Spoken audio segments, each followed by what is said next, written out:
I didn't catch her cheating. She didn't slip up. She didn't get exposed. She just looked at me, calm and almost bored, and said, "It didn't start recently." That was it. No pause. No shame. No fear. I asked her what she meant, even though I already felt my chest tightening. She sighed, like I was slow. "I was already gone long before you noticed," she said. The affair just made it official.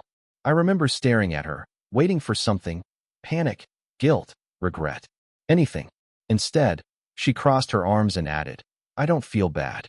I checked out a long time ago." That was the moment everything collapsed. Not when I heard there was someone else, but when I realized I had been married to a woman who had emotionally left me months, maybe years, before I ever had a chance to fight for us. I told her she betrayed me. She shrugged. "You're acting like this just happened." It didn't. In that instant, I understood something terrifying. The marriage I was grieving had already been dead, and she had mourned it alone, without me, without guilt, without looking back. Before all of that, our marriage looked normal, stable, even boring in a way I thought was healthy. We had routines: morning coffee together, texts during the day about groceries or bills, weekend plans that weren't exciting but felt solid. I believe that was what long-term love turned into. She laughed easily back then. She touched me without hesitation. When I talked, she listened, or at least I thought she did. I trusted that silence meant comfort, not distance. I trusted that familiarity meant safety. Looking back, I realize how much I filled in the gaps for her. When she seemed tired, I assumed work stress. When she pulled back emotionally, I told myself marriages go through phases. I took responsibility for every small disconnect, convinced that commitment meant enduring quiet stretches. I was loyal to the idea of us, to the history, to the promise that what we had was real and mutual. What I didn't know was that while I was protecting the marriage, she was slowly detaching from it. Not angrily, not dramatically, just quietly loosening her grip. One conversation, one feeling, one unspoken decision at a time. The changes were small enough to dismiss, which is why I did. She started answering questions with shorter replies. Not cold, just efficient. Conversations that used to wander now ended quickly, like she had somewhere else to be emotionally. She stopped sharing her inner world. No more random thoughts, no little complaints, no excitement about things she used to care about. When I asked how her day was, she'd say, "Fine." And that would be the end of it. I told myself I was imagining the distance. Physical affection faded in ways that felt innocent at first. Less leaning into me on the couch. Fewer casual touches. She still let me hug her, but her body didn't respond the same. It was like holding someone who was already halfway gone. I noticed she was more present on her phone, but not secretive, just absorbed, smiling at messages she never shared. I didn't accuse her. I didn't push. I chose trust over discomfort. That's what hurts the most now. The signs were there, stacked quietly over time. I saw them. I felt them. And I convinced myself they meant nothing, because admitting they meant something would have shattered everything I believed about us. The red flags didn't scream. They whispered, and I kept turning the volume down. She stopped making plans with me, but always had a reason. "I'm just exhausted. I need space." "It's not about you." I accepted every explanation because I wanted to be the understanding husband, not the paranoid one. She became oddly defensive over nothing. If I asked why she was distant, she'd say I was overanalyzing. If I pointed out we barely talked anymore, she'd tell me I was creating problems that didn't exist. Somehow, the conversation always ended with me apologizing. There were sudden changes in her schedule, late nights, last-minute errands, unexplained moods. I noticed them, logged them mentally, then erased them with logic. I told myself adults have complicated lives. Marriage isn't supposed to be dramatic. What I didn't want to admit was that my gut kept whispering something was wrong. Not in a dramatic, cheating movie way, but in a slow, unsettling way that made me feel lonely while sitting right next to my wife. I explained every red flag away because the alternative meant accepting a truth I wasn't ready to face.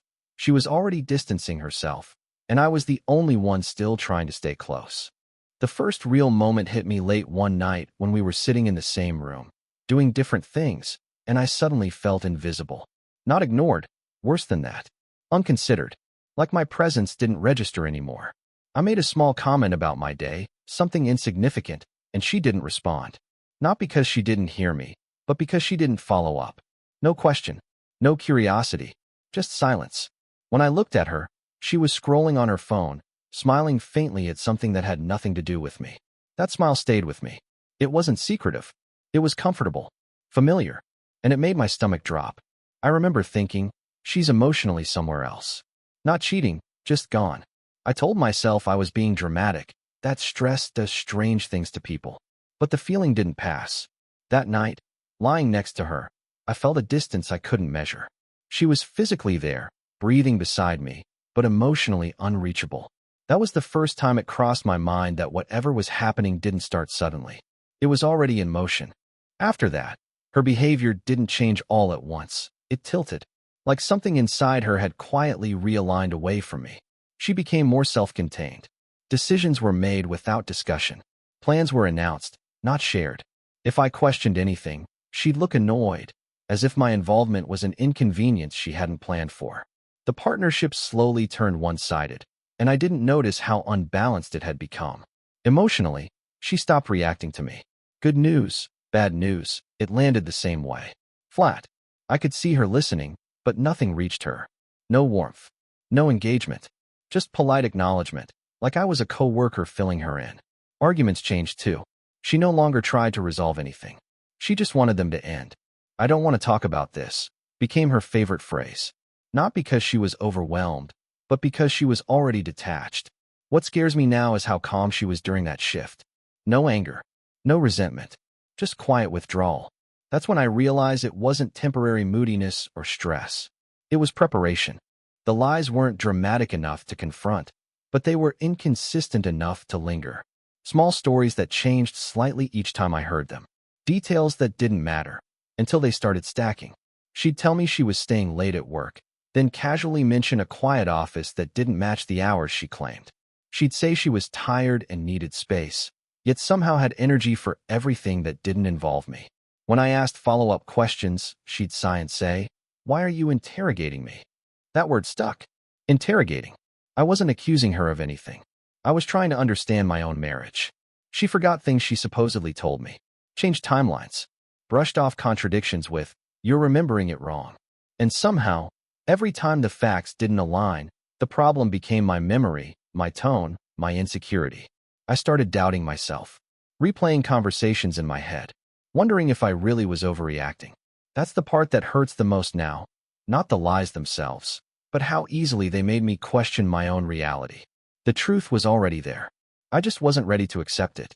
By the time the affair actually began, the emotional distance was already complete. We were married on paper, but living separate emotional lives under the same roof. She stopped turning to me for anything that mattered. Stress, excitement, frustration, all of it went elsewhere. I was no longer her first call, her safe place, or even her outlet. I existed in the background, like furniture that had always been there. Intimacy felt mechanical. When it happened, it was brief and disconnected, more out of habit than desire. Other times, she avoided it altogether without explanation.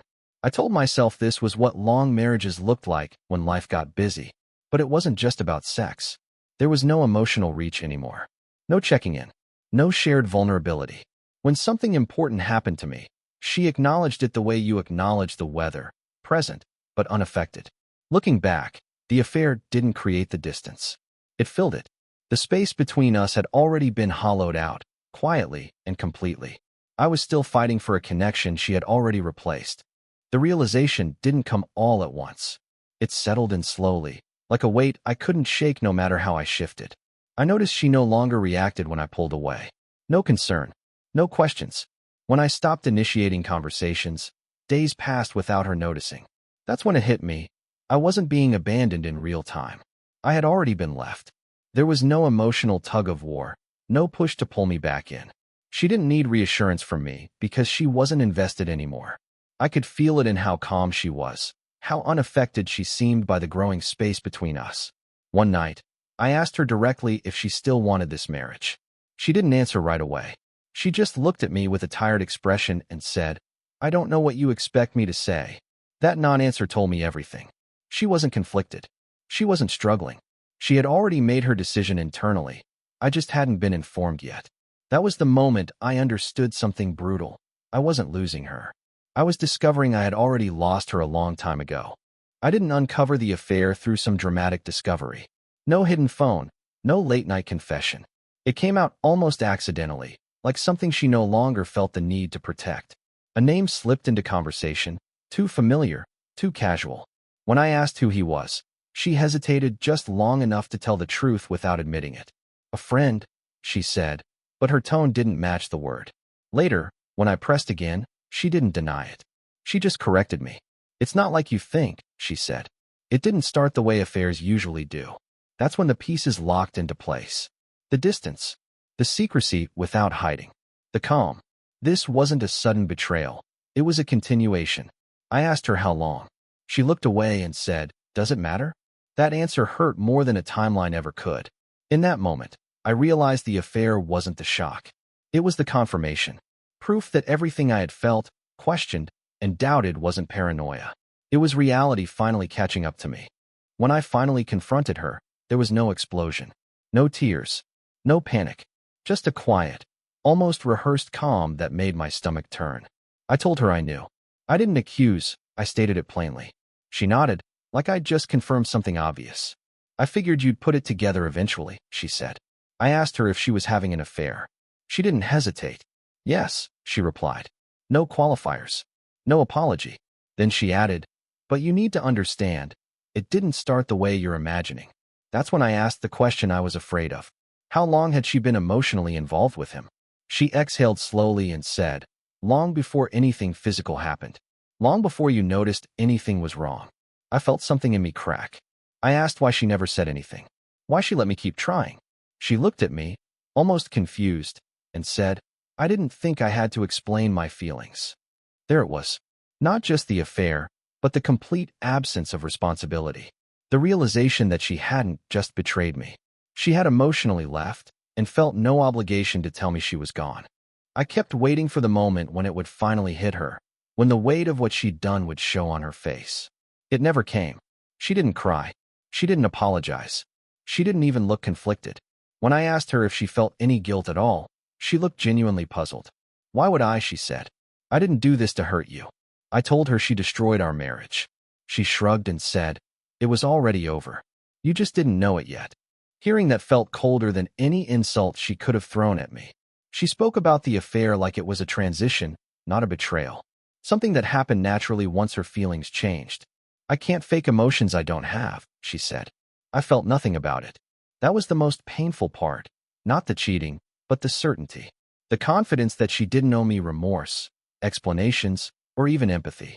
My pain didn't register as something she was responsible for. In that moment, I understood something devastating. Her lack of guilt wasn't denial. It was clarity. After that conversation, everything inside me gave out at once. I didn't scream. I didn't argue. I just felt empty, like something essential had been removed without warning. I replayed every moment in my head. Every time I tried harder, been more patient, convinced myself love meant endurance. It all collapsed into one crushing realization.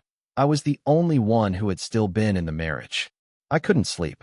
When I did, I woke up with my heart racing, as if my body understood the loss before my mind could process it. I felt humiliated, not just by the affair, but by how long I'd been loyal to someone who had already left. What broke me wasn't anger. It was grief without closure. There was nothing to fix, nothing to argue over. She wasn't conflicted. She wasn't torn. She was done. And I was left mourning a relationship that, for her, had already ended long before I realized I was alone in it. The shift didn't come with confidence or strength. It came with exhaustion. I realized I had been chasing something that no longer existed, trying to pull emotion out of someone who had already shut it off. Every question I asked, every explanation I wanted, every attempt to be understood only pushed me further into humiliation. I stopped trying to convince her to care. I stopped asking why. Not because I understood, but because I finally accepted that her answers wouldn't change anything. She wasn't confused. She wasn't lost. She had made her choice quietly, a long time ago. Letting go wasn't dramatic. It was numb. I stopped initiating conversations. I stopped reacting to her indifference. I matched her emotional distance, not out of spite, but out of self-preservation. That was the first moment I chose myself over the illusion of us. Not because I was strong, but because I couldn't keep begging someone to love me after they'd already walked away. With distance came something I hadn't felt in a long time: clarity. Once I stopped chasing her, I saw the marriage for what it really was in its final years: one-sided, hollow, sustained only by my effort and denial. The emotional fog lifted when I accepted that love without empathy isn't love, it's abandonment. She didn't reach out. She didn't fight the space between us. That silence confirmed everything. You don't grieve what you've already let go of, and she had let go long before I ever knew there was something to lose. Detachment wasn't coldness. It was honesty. I stopped protecting her image in my mind and started respecting my own reality. The pain didn't disappear, but it became clean, no longer tangled with hope. If there's one lesson I carry forward, it's this: when someone cheats and feels no guilt, believe them.